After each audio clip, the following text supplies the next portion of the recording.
자, 불륜은 부부와 불륜 상대에만 그치지 않고 정말 다른 가족까지 고통을 받는 게 가장 큰 문제인 것 같습니다. 시작 전에 잠깐 들었는데 이 이야기가 박지훈 변호사님이 정말 희대의 네. 불륜 사건이다라고 이야기를 했고 이 이야기도 사실이라는 거잖아요. 이게 지금 좀 전에 얘기했던 것보다 좀 곱하기 100배라고 좀 보여질 것 같아요. 이게 실제 인상이 좀 돌아갈 수도 있는데. 청심환도 남은 거 있습니다. 청심환 좀 저 딸 혹시 하나만 준비하신 건 아니죠? 또 준비하긴 했는데 아, 더 있네. 누나 먹어. 있어. 아, 드시는 게 예, 저- 편할 것 같아요. 난 이게 실화라는 게 이해가 실화입니다. 안 돼요. 100% 실하다 이렇게 먼저 말씀을 드리고 예. 한 남자의 욕심 때문에 결국 파탄난 가정의 이야기인데 자, 이 가정은 이역장이라는 지금 아내가 있었고요. 5천벌이라는 남편이 오 씨야. 5천벌. 오씨. 5천벌입니다. 그 장명의 의도가 있어. 박지호 씨. 작가들이 상상력이 부족해. 세상에 성이 그렇게 많은데 여기 있는 걸로 돌려 쓰고 있는 거야. 5천벌이에요. 네네. 남편이 5천벌인데 5천벌. 의사를 의사입니다. 하고 있는 어. 남편입니다. 이 사람 자녀도 있어요. 자녀가 둘이 있는데 둘을 잘 키웠어요. 둘 다 아빠 따라서 의사가 됩니다. 첫째도 의사, 둘째도 의사. 잘 키웠네. 정말 꽃길만 걸을 것 같은 이 지금 이역장 씨 집안에 어둠이 들어진 거는 첫째 아들이 이 며느리감을 데리고 오면서 문제가 일어났습니다. 오. 아빠인 오천벌 씨가 어. 반대를 좀 하는 거예요. 그냥 며느리 보자마자. 왜냐하면 오천벌 씨가 다른 사람을 소개를 합니다. 이 여자 말고 어? 양다희라는 사람을 이 아이랑 결혼하면 어떤 아들? 시아버지가? 예, 시아버지. 이상한 거지. 예. 왜냐하면 뭐 양다희라는 사람을 좋게 봤던 것 같아요. 그래서 양다희를 소개를 했는데 첫째 아들은 내가 사랑하는 여자랑 결혼하겠다라고 해서 결국 사랑하는 여자랑 결혼을 하게 됩니다. 네. 했어. 근데 그 후에 좀 문제가 돼요. 첫 번째 얘기했던 그 양다희 씨가 좀 마음에 들었던 것 같아요. 네. 그러면 첫째 아들이 안 되니까 둘째 아들한테 또 갑니다. 세상에. 자동차 세일즈하는 것도 아니고 이게 뭐야? 왜 그 여자분을 자꾸 너무 마음에 드는 것 같아요. 그리고 미혼인 아무리 둘째 그래도. 아들한테 양다희 씨를 한번 만나보라고 권유를 했고요. 어. 둘째 아들도 사실은 사귀던 사람이 있었어요. 그래서 거절하고 싶었는데 아버지의 뜻에 따라서 결혼까지. 어머. 어이구, 쟤 진짜 크다. 그러면 결혼한 후에 더 문제가 실제로 아버지 어머니를 모시고 살겠다. 둘째가. 그 양다희 씨가? 양다희 씨가 결혼한 다음에 또 허니문 베이비로 손주까지 임신을 합니다. 그러다 보니까 시아버지가 너무 좋아합니다. 오천벌 씨는 우리 양다희, 우리 어머, 며느리 어머. 너무 잘한다라고 왜 굉장히 이뻐했었고 이뻐하면 뭐가 따릅니까? 금전적. 돈이 따릅니다. 어머. 금전적 지원도 아낌없이. 첫째 며느리랑 막 차별을 하는 거예요? 많이 차별하죠. 둘째는 매우 이뻐하고 첫째는 시집살이 시키고 그런 상황인데 어느 날 좀 문제가 생깁니다. 이 아내인 이역장 씨가 충격적인 통화 내용을 듣게 돼요. 뭐야? 이때부터 문제가 뭐야? 되는데요. 남편이 너희 딸 너무 걱정하지 마라. 잘 지내고 있다. 어? 당신 혹시 잘 지내고 있나? 라고 통화하는 내용을 듣게 돼요. 당신? 무슨 뭐야, 소리야? 뭐야? 당신 뭐야? 너는 누구고 뭐야? 딸은 누구? 너, 당신 딸. 이거 뭐야? 딸은 양다이고요. 네. 너는 사돈입니다. 왜 사돈한테 그런 말을 해? 네. 시아버지하고 이 장모하고 내연 관계입니다. 근데 이게 진짜 이상한 게 내연녀가 있고 내연녀의 딸이 있으면 그들을 절대 자기 아내가 볼 수 없는 곳에 숨겨놔야 되는 거잖아요. 그게 정상이라고 말하면 안 되는데 그게 뭐 일반적일 것 상식적인 같은데. 근데 반응이죠. 왜 며느리로 들이고 왜 같이 살아? 자, 막장 스토리는 여기서부터 시작입니다. 안 돼. 시작이에요. 아, 하지 마. 해야 돼요. 자, 이역장 씨가 어느 날 마루에 새벽녘에 화장실로 가는데 방 안에서도 소리가 들려요. 당시 둘째 아들은 해외 출장 중이었거든요. 어허. 통화되나 뭐 이런 얘기도 하면서 막 다정한 어떤 소리가 들립니다. 네. 근데 알고 보니까 스피커폰으로 뭐 통화를 하고 하는데 네. 자세히 들어보니까 남자 목소리가 바로 자기 남편입니다. 아 뭐야 이상해. 오천벌 씨가 이상해. 이 며느리하고 통하는 내용을 이역장 씨가 듣게 됩니다. 뭐야? 왜 은밀하게 왜 며느리랑 왜? 통화를 하고 앉아있어요? 딱 귀에 거슬리는 단어가 하나 있어요. 뭐야? 자기야, 뭐야? 자기야. 뭐야? 무슨 말이야 이게? 설마가 사람 잡는다고 지금 생각하는 그대로입니다. 이 며느리도 이 시아버지의 내연 관계예요. 무슨 말이에요 뭔 이게? 말이야? 말도 안 모녀와 모두 내연관이었다고요. 그래서 말이 안 세다. 되잖아. 그거 화내시면 안 됩니다. 이게 말이 안 되지. 싫어. 아니 근데 실화 봐봐. 맞아요? 뭐라고요? 그걸 다 떠나서 그런 것까지 다 떠나서 자기 아들의 아내를 그렇죠. 그럼 이거는 그게 이전부터 반대로 봐도 말이 안 돼. 그러니까 딸의 입장에서도 엄마랑 그런 관계인 줄 아는데 자기라고 부르는 게 말이 안 되고 자기 며느리고 애를 낳는데 자기 며느리한테 그런다는 것도 이해가 안 돼. 자, 더 문제가 또 있어요. 또 있어요? 또 있습니다. 어지러워. 아이를 낳았죠. 네, 혼인 베이비. 엄마 그 아이 안 돼. 5천벌 씨의 아이입니다. 하지마. 시아버지의 아이를 낳았어요. 하지마. 무슨 소리야? 아니요, 이 동물들도 이렇게 안 해. 동물들보다 못하다고. 이거는 볼 수 있어요. 동물들에 대한 모욕이야. 그래. 동물들이 자, 이렇게 안 해. 여기 이제 관계들을 제가 다시 설명해 드리겠습니다. 5천벌 씨가 이제 중심에 있죠. 이 5천벌 씨가 성을 바꿔주면 안 돼요? 예. 5천벌 씨가 자, 양다희의 모하고 내연 관계고요. 그렇죠. 양다희하고도 다시 내연 관계입니다. 이 사람은 모녀지간이고 충격이다. 또 이혁장 씨하고 이 5천벌 씨의 두 번째 아들하고 양다희 씨가 결혼하죠. 휴대폰. 결혼한 다음에 아이를 낳는데 네. 이 베이비는 5천벌하고 양다희의 아이가 됩니다. 그러니까 이제 아들은 여기 그 진짜 오천벌의 아들은 오천벌의 아들은 이제 동생이 생긴 거지 자식이 아니라. 그러니까 이 상황에 제일 걱정되는 둘째 아들이 부분은 제정신으로 살 수 있을까? 진짜 심성 착한 둘째 아들이에요. 네. 아빠가 결혼한 여자는 결혼했어. 근데 이게 막장이 펼쳐진 거야. 아빠의 아이야. 근데 문제가 모든 사람한테 배신을 당한 거예요. 근데 그 문제가 또 있습니다. 또 있어요? 그 둘째 아들이 이 상황을 모두 알고 있었던 거예요. 자신의 장모 될 사람하고 내연 관계니까 나 결혼 못 하겠다고 거부를 하니까 아버지가 설득을 한 것 같아요. 네가 만약에 결혼하면 너가 형이 아닌 너한테 모든 걸 주겠다. 모든 재산도 재산. 주고 병원도 주고. 그래서 재산을 좀 물려받기 때문에 알면서도 입을 다물었던 거예요. 탐구를 했던 것 같아요. 근데 문제는 자기 와이프한테까지 손을 댄 거 아니에요? 결혼하기 전에는 장모님하고 우리 아버지하고는 관계가 있다. 그건 알았는데 그 와이프, 이 양다희 씨가 문제된다는 거는 결혼 후에 알게 됐다. 그렇겠죠. 알게 됐었고 예, 예. 그렇지만 어쩔 수 없는 게 알고 어떻게 그렇게 재산을 받기로 했고 이거를 또 얘기를 한다면 뭔가 다 흐트러질 수 있기 때문에 예. 알고도 참았던 거예요. 근데 이제 그때까지도 문제는 아이는 자신의 아이라고 생각했던 거죠. 근데 나중에 이혁장 씨가 문제 제기를 하니까 또 확인해 보니까 아이 역시 자신의 아이가 아니었던 겁니다. 예. 근데 이 모든 사건의 정말 완벽한 피해자는 이제 아내분이죠. 그래. 그렇죠. 뭐 네. 아들은 어쩌면 둘째 아들은 받아들인 거잖아요. 너무 충격이다. 그러면 이제 이혼을 하시게 됐나요? 그렇죠. 이혁장 씨가 이제 이걸 인지하고 나서 5천벌 씨 상대로 이혼 소송도 제기했고요. 그렇지만 손해배상 위자료금이 그렇게 크진 않습니다. 5천 정도. 에? 5천 정도. 에? 뭐야? 왜 이렇게 적어? 그러니까 실제로 사실은 우리 이혼 소송 제기하면서 불륜 부정행위에 대해서 손해배상 제기를 하면 1억이 넘기가 어려워요. 왜 이렇게 작아요? 대신에 이제 재산 분할 소송이 들어가. 재산 분할로 많이 받을 수 예, 있어요. 예. 예컨대 사람이 사망했을 때 교통사고로 1억 정도로 계산을 하거든요. 그러니까 이렇게 부정행위는 그렇게 손해가 크다고 금액이 크다고 생각하지 않는 것 같습니다. 방금 말씀해 주신 것처럼 사람 사망했을 때 기준을 한 1억 정도로 보기 때문에 혼인 파탄, 이혼에 따른 위자료 뭐 액수는 많이 나와봤자 한 5천만 원 정도고 그런데 오히려 실무에서 보면은 한 2천만 원에서 3천만 원 정도 네. 이 정도 인정되는 거의 게 그 정도 네, 받는 것 같아요. 그 정도가 작다. 많아요. 그것도 5천만 많이 원 올랐어요. 많이 간통 없어지고. 아 5천이면은 결혼 많이 파탄 받- 위자료는 굉장히 많이 나온 거죠. 네. 거의 다 받은 거. 이 정도 막장이어야지 그 정도를 네. 받을 수 있는 거. 하여튼 그 남편분 진짜 좀 너무하긴 하네요. 뭐 아내도 내 거, 사돈도 내 거, 며느리도 내 거, 다 내 거. 애도 내 거. 손자도 힐링이 많네. 손자도 내 거, 다 내 아들도 거. 예. 들으면 들을수록 계속해서 좀 충격이 가시질 않는데요. 연예계도 아주 욕심을 심하게 부린 케이스가 있다고요? 네, 이번 이야기의 주인공은 이 행사의 신으로 불린 가수 교차로 씨의 이야기인데요. 교차로 씨는 이 결혼 생활 도중에 이 두 집 살림을 하면서 혼외자까지 낳은 사실이 알려지며 세간을 떠들썩하게 만든 인물입니다. 일지가 좀 복잡하니까 잘 따라오셔야 돼요. 예.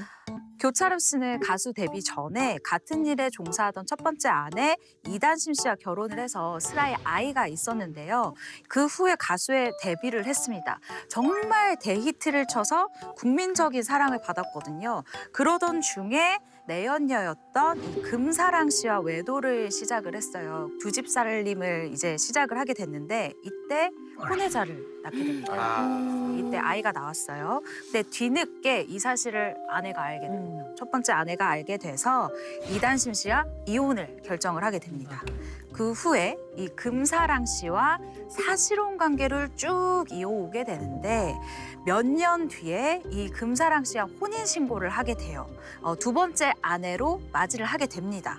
근데 그로부터 4년밖에 안 살았어요. 혼인 신고를 하고 4년밖에 살지 않았는데 한 매체를 통해서 교차로 씨가 이 두 번째 아내 금사랑 씨와 이혼 및 폭행 소송을 진행 중이라는 사실이 알려지게 된 거예요. 진짜 충격적인 사건이라 저도 기억이 나는데 그럼 교차로 씨가 이런 보도에 대해서 혹시 입장을 바뀐 적이 있나요? 근데 이분은 피하지는 않았어요. 이분은 매체를 통해서 변명의 여지 없이 도덕적으로 내 잘못이다, 책임을 져야 된다라고 생각을 한다라고 생각을 밝혔고 또 딸에 대한 이야기도 했는데 내가 딸을 위해서 혼인신고를 했다라고 밝혔습니다. 근데 어쨌든 그럼 본인의 잘못을 인정을 했는데 이혼 소송과 폭행 소송까지 진행이 됐다고 들었는데 폭행 소송은 뭐예요? 금사랑 씨 주장은 이래요. 결혼 생활 내내, 그러니까 이 4년 그리고 사실혼 관계 내내 나는 폭언과 폭행에 시달렸다라고 주장을 한 거예요. 이분의 주장인데 총 4차례에 걸쳐서 이 교차로 씨를 내가 폭행건으로 고소를 했다라고 이야기를 했어요. 그런데 결론만 말씀드리면 이 4건에 대해서는 모두 증거 불충분으로 무혐의 처분을 받았습니다. 그리고 이때 저도 취재를 좀 해봤었어요. 그런데 이 가요계 쪽에서는 사생활은 모르지만 이 사람이 그럴 사람까지는 아니야라는 이야기를 했었고 그런데 사실 이 팬들을 혼란스럽게 했었던 폭로 내용이 또 있습니다. 네. 그게 교차로 씨가 이혼한 전처, 그러니까 첫 번째 아내죠. 이미 정리가 된 관계. 네, 정리가 된 관계. 이 첫 번째 아내 이단심 씨와 여행을 가는 등 자신과 혼인 기간 동안 전처와 또다시 두 집 살림을 하고 있다라고 이 두 번째 부인이 주장을 했기 때문에 이 대중이 생각할 때는 그럼 이건 또 그럼 이혼을 왜 뭐냐라는 했어? 이야기가 그렇죠. 딱 이 얘기가 나오는 거죠. 근데 이혼 과정이 이렇게 좀 세간에 알려지면서 아까 아이가 있다고 음. 그랬었잖아요. 아이가 좀 큰 상처를 받지는 않았을까 걱정이 되네요. 일단 교차로 씨의 자녀 같은 경우에는 조금 나이가 있기 때문에 자신의 SNS에 입장을 밝혔어요. 이 해당 글에는 두 번째 아내, 이 금사랑 씨를 상간녀라는 단어로 칭했어요. 이 상간녀는 자신의 엄마에게 입에 담지 못할 폭언을 했다. 그리고 인신공격을 했고 이혼하라는 협박으로 괴롭혔다라고 주장을 했습니다. 그러면서 이 글의 말미에는 우리 아빠, 그러니까 이 교차로 씨 같은 경우에는 이혼을 했지만 더할 나위 없이 우리에게 너무 좋은 아빠이다라고 사랑을 담은 내용을 주장을 했습니다. 네, 어른들과의 상황 사실 별개의 문제잖아요. 아빠를 생각하는 마음이 참 저는 좀 많이 안타깝네요. 결국 교차로 씨의 이혼 소송 결과는 어떻게 됐어요? 사실 소송 결과까지는 크게 알려지지 않았어요. 왜냐면 이 일 자체가 너무 크기 때문에 이후의 일은 사실 사람들이 그렇게 신경을 쓰지 않았는데 알아보니까 두 번째 아내분과도 이혼을 한 상황이고요. 현재는 혼자 거주 중인 것으로 알려져 있습니다. 그리고 교차로 씨 같은 경우에는 이때 논란이 워낙 컸기 때문에 다 하차를 하셨었는데 제가 알기로는 올해부터 다시 조금씩 조심스럽게 행사와 다시 프로그램 활동을 하고 있는 것으로 알고 있습니다. 오늘 들을수록 충격적인 이야기들이 계속되는데 우리 최영은 변호사님도 가족끼리의 도를 지나친 불륜 사건을 준비를 해주셨다고 들었어요. 네. 제가 준비한 사연은 첫눈에 반한 아내 유분수 씨와 결혼해서 딩크족으로 잘 살고 있는 남편 어떻게 씨의 얘기입니다. 이름만 들어도 피해자가 누군지 알아요. 그래요. 네. 어떻게? 네, 다 끝나도 또 똑같이 어떻게 이렇게 말씀을 하실 것 같습니다. 남편 어떻게 씨는 그 유분수 씨와 결혼을 한 다음 정말 행복하게 살고 있었어요. 아이 없지만 아이 없는 점에 대해서 서로 합의가 된 상황이었고 부족할 것 없이 평온하게 지내고 있었습니다. 그런데 어느 날 부부가 함께 자고 있는데 갑자기 아내 휴대전화에서 문자 메시지 알람이 울립니다. 사실 이거 그냥 넘어갈 수도 있는데 그날따라서 남편이 촉이 좀 그랬었던 거예요. 쎄한 날이 있어요. 뭔가 띠리 울리면 조용한 밤에 그러나 봐. 뭐지? 이럴 때 있어요. 그때 이제 와니 씨는 주로 냉장고 문을 열고 있죠. 우리 남편은 라면을 끓여 먹고 있어요. 뭐지? 이랬는데 느낌 세는데 나가보면 라면 끓이고 네, 있어. 라면 끓여 먹고 있어요.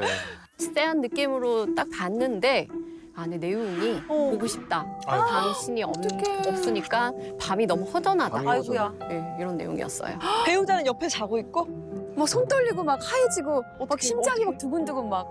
어떻게 씨도 이제 이 당황스러운 상황을 어떻게 할지 고민을 하다가 일단은 자기가 좀 생각이 정리될 때까지 이 사실을 함구하자라고 결론을 내리고 티를 안 내고 그냥 일상생활을 살아가고 있었습니다. 근데 이 어떻게 씨한테는 위로 누나가 한 명 있었는데요. 어떻게 씨가 한참 동안 이제 아내 불륜에 대해서 고민하던 그때 누나한테 연락이 온 거예요. 누나가 부부 동반으로 1박 2일 휴가를 나가자 이렇게 연락이 온 겁니다.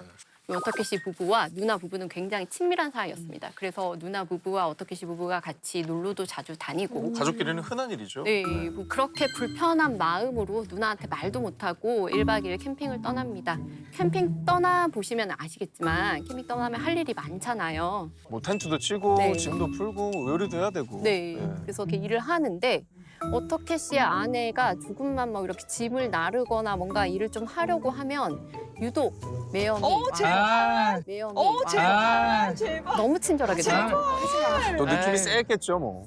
사실 그냥 매형이 친절한 거 가지고는 사실은 그때 뭐 어떤 생각이 있었던 거는 아니었어요. 그런데 이런 설마가 꼭 사람을 잡습니다.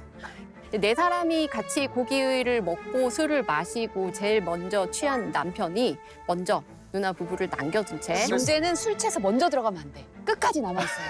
그 자리를 술이 좀 지켜야 돼. 세야 돼요. 술이 강해야 돼. 아니면 먹지 마. 남편 없는 사이에 또 뭔 일이 일어난 겁니까? 맞습니다. 아유. 그 상황에서 들어가서 잠을 자다가 중간에 잠시 깼어요.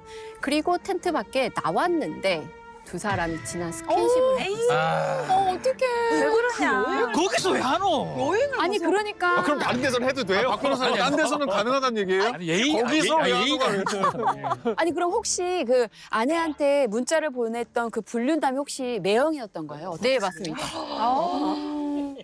그럼 어떻게 식을 어떻게 했어요? 일단은 이제 마음을 좀 진정시키고 증거를 모으기 시작했어요. 침착하다, 침착해. 네. 아내가 평소 그 당시에 이제 야근이 많다라고 이야기를 하고 매일같이 늦게 왔었는데요. 사설 탐정을 붙여가지고 확인을 해보니 아니 사실 야근이 많았었던 게 아니고 칼퇴근을 한 다음에 모텔을 드나들고 있었던 어머나, 겁니다. 아 도저히 같이 살 수 없겠다라고 생각을 하고 이혼을 결심을 했고요. 네, 이혼을 해야지라고 준비를 하던 중에 아내가 먼저 자기 사랑하는 사람이 생겼으니까 이혼을 하자라는 요청을 해온 겁니다. 그래서 이름이 유분수였구나. 적반하장도 유분수여서. 맞네. 화가 난 어떻게 씨가 그 길로 누나에게 달려가서 지금까지 아내와 매형 사이에 있었던 이야기들, 자기가 가지고 있는 증거들을 전부 누나에게 보여줍니다. 야, 풍지박산이다, 진짜. 그 어떻게 됐어요? 그래서 그리고 나서 어떻게 씨와 누나 부부 모두 명백한 유책 배우자가 있는 상황이잖아요. 상처가 너무 커서 이제 하루빨리 결혼 생활을 청산하고 싶다라고 양쪽 집안 다 결론을 냈어요. 그리고 원만하게 협의 이혼을 하기로 결정을 합니다. 예. 그런데 얼마 가지 않아서 네. 두 부부의 협의 이혼이 이혼 소송으로 바뀌는 일이 발생합니다. 협의 이혼은 이혼 신청서를 제출하고 숙려 기간이 지난 후에도 양측의 이혼 의사가 그대로면 이혼이 결정이 됩니다. 숙려 기간은 미성년 자녀가 있으면 3개월, 그리고 없으면 한 달의 숙려 기간을 가지게 됩니다. 네, 아까 근데 이제 그 어떻게 부부는 딩크족이라고 하셨잖아요. 그러니까 한 달 기간 숙려 기간을 가졌겠네요. 네, 맞습니다. 네, 반대로 이제 누나 부부는 아이가 있어서 3개월의 숙려 기간을 가져야 했는 상황이었는데 문제는 여기서 발생합니다. 내연 관계에 있었던 어떻게 씨의 아내와 매형이 이 기간을 참지 숙려 못하고 기간. 하루라도 빨리 같이 살고 싶다며 법적으로 이혼이 성립되기 전에 살림을 합쳐버린 겁니다. 야, 진짜 너무 뻔뻔해서. 와 진짜 세기의 사랑 납셨다. 와. 더 기가 막힌 건 두 사람이 한 집에 들여놓은 살림살이입니다. 밥솥이며 소파며 뭐 전 남편, 전처와 함께 쓰던 물건들을 그냥 양쪽에서 가지고 올 수 있는 거 다 가지고 와서 합친 거예요. 하지 마. 진짜. 아니, 추접스러워. 이 법률상 부부면은 이제 친족 상도례라는 법률이 적용이 되기 때문에 부부간 절도죄로 처벌을 할 수가 없어요. 아니 각자 쓰던 살림살이를 가져올 그 생각을 하다니까 정말 기가 찰 노릇인데 아니 이게 이혼 소송은 당연히 그렇다고 하면 어떻게 씨와 누나가 이긴 것으로 좀 생각이 되는데요. 네, 어떻게 씨의 아내와 매형이 혼인 파탄의 원인을 제공한 사실은 너무나도 명백하죠. 당연히 승소할 수밖에 없는 사건이었고요. 각자 배우자에게 위자료 3천만 원을 지급하는 판결이 나왔습니다. 3천만 원은 그분들이 가져간 세간살이 다 합쳐도 그 정도는 나오겠어요. 네, 너무 약하다.